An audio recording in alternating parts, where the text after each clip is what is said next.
This is the story of Alison Hubble, who went to bed single and woke up double, by Alan Alberg and Bruce Ingman.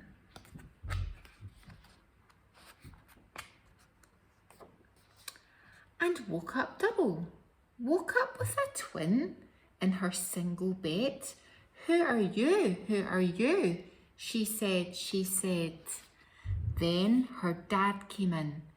Good grief, ye gods, Mr. Hubble groaned as he gazed at the sight of Alison cloned.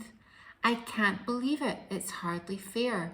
One daughter's enough, we don't need a pair. Then Mrs. Hubble came in. Oh, Alison, cried her mother, you always said you wanted a brother. I'm quite overcome. Your gran'll go wild. We didn't expect this from an only child. After that, Alison had a word or two. I want to get up. That goes for me. I'm hungry and thirsty and bored. I agree. But what to wear? Yes, that's the trouble. I'm in two minds, said Alison Hubble. By and by, Alison went to school with a letter for the teacher. Dear Mrs. Mott, I thought I ought to write a note about our Alison, who doubled in the night. Her father and I were powerless to prevent what can only be described as this singular event. We are sorry indeed to put you to this trouble. Yours sincerely, Maureen Hubble. P.S. Her extra dinner money is enclosed. Well, at first it was fun, lots of laughs, and a queue formed at playtime for her autographs. Presently, however, there was a spot of bother. Her friend said, but Alison, which one's really you? Come on, we're flummoxed. Give us a clue. Well, I'm me, said Alison, and I'm me too. No, you're not. What rubbish. I'm more me than you. Later, while children were getting ready for games, the cloakroom was crowded, but crowded even more, when all of a sudden there was Alison times 4. She had doubled again in seconds flat, like magical rabbits from a conjurer's hat.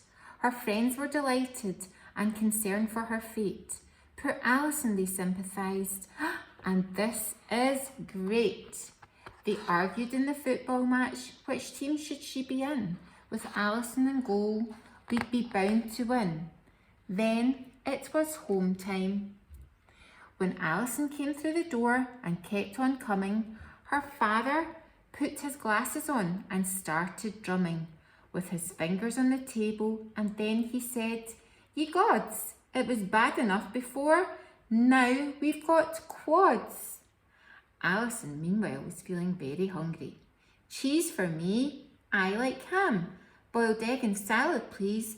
Bread and jam. Then she went outside and upstairs too, and sat in the kitchen and sat in the loo, did the washing up and some of the drying, ran into the garden and knocked herself flying. At 8 o'clock, Alison went to bed. She tiptoed on the landing, giving herself a scare, as she whispered in the darkness, Alison, you still there? And before she went to sleep, each one of her stared at the ceiling with a puzzled look on her face and a curious quadruple feeling.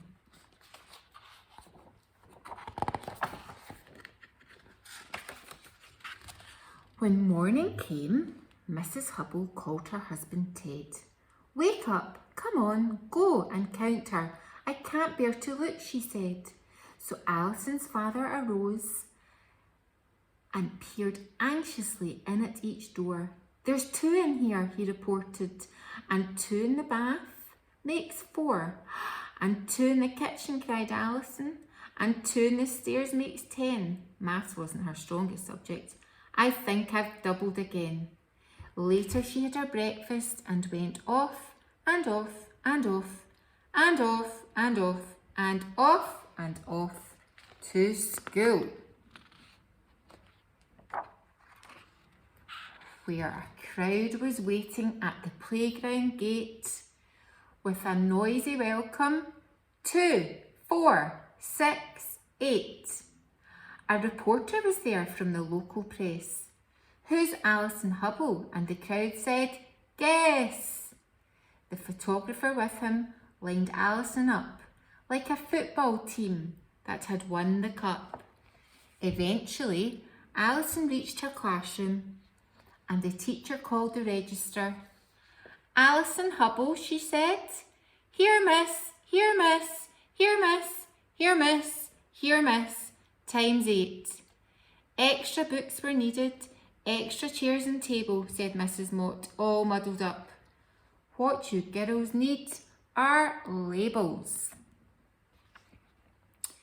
After school, Alison came home to find her dad in his best suit and her mum looking brave with a cup of tea, being interviewed for the BBC, while the crowd in the street went ooh and ah, "Here's Alison," etc., etc. There were TV cameras, a TV van, microphone cables, and Alison's gran, who was complaining about the unfairness of it all. But Alison by now had complaints of her own. "I'm fed up with crowds, I want to be alone."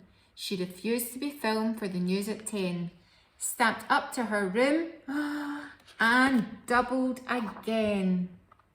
"Oh no," said her mum, "what a tragedy. It takes us 2 hours to cook her tea." "You're right," said her dad, "it's rotten luck. We'll have to do the shopping with a 3-ton truck." Alison, however, cheered up when she went into the garden. Yes, out on the lawn stood a great big tent with sleeping bags too, which the council had lent.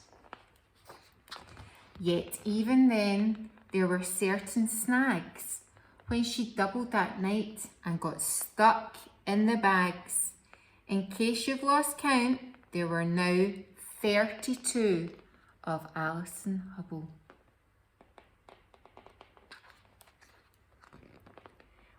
Well, Alison's fame continued to spread. "She's 1 in a million," the paper said. Various professors and experts also took an interest in her. They studied her tongues and tapped her knees and talked of spilt personalities. Is something in the water? Something she ate? An act of God? The Martians? Or fate? And they wondered where the world was heading and whether or not they could stop her spreading. They are wondering yet, if you care to know, for the numbers of Alison continue to grow. She lately reached a huge amount, though how many's uncertain. They've all lost count. Meanwhile, Alison, who has, so to speak, grown out of her tent, is presently living in Stoke-on-Trent and taking up all of it. The end, or maybe not.